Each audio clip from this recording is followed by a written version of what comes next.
we came up with this idea. It's called the DEC. It will literally mount on the bottom of your laptop. Yeah, you're missing a lot of ports. We want to give them back to you. It's going to connect via USB-C, which is the main connector on the MacBook Pro.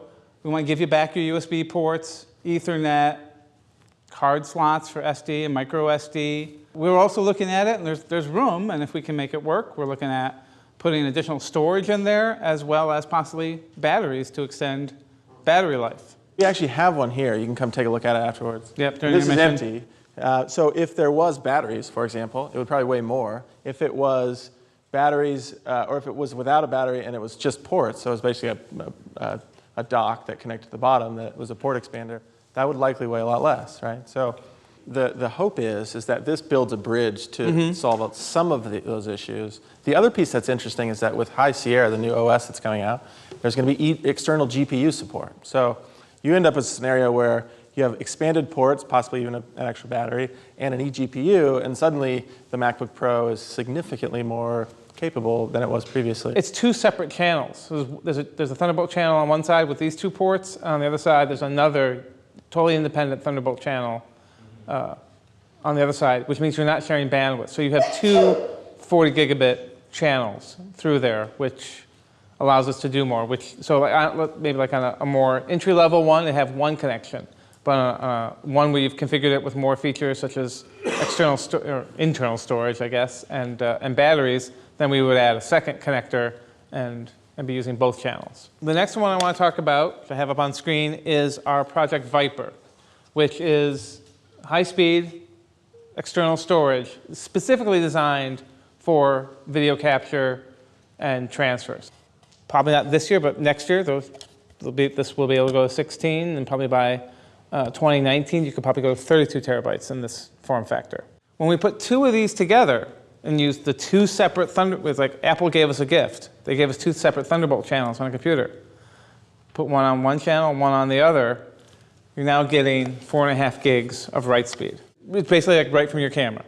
We actually make a dock that is called the Thunderbolt 3 dock that is built for folks that are in your exact predicament.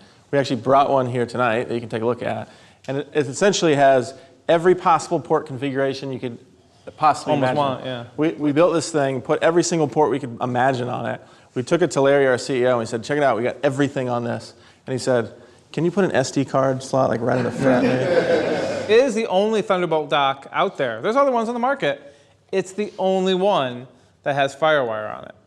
And we made it for you guys because FireWire is supported on Windows, which Thunderbolt works on Windows. So it's a Mac dock. It's designed for the Mac and the creative community. I personally think it's the coolest example of how Thunderbolt can really be an incredible technology. You literally end up with one dock that's got a billion things all plugged into it and a single cable that just every time you sit down, you plug in and your entire world lights up. And the other cool thing about Thunderbolt is next year, well, it's been announced, but next year you're going to start to see another USB. So we've had USB 3 and 3.1 Gen 1 and 3.1 Gen 2. Now we're going to have 3.2 next year.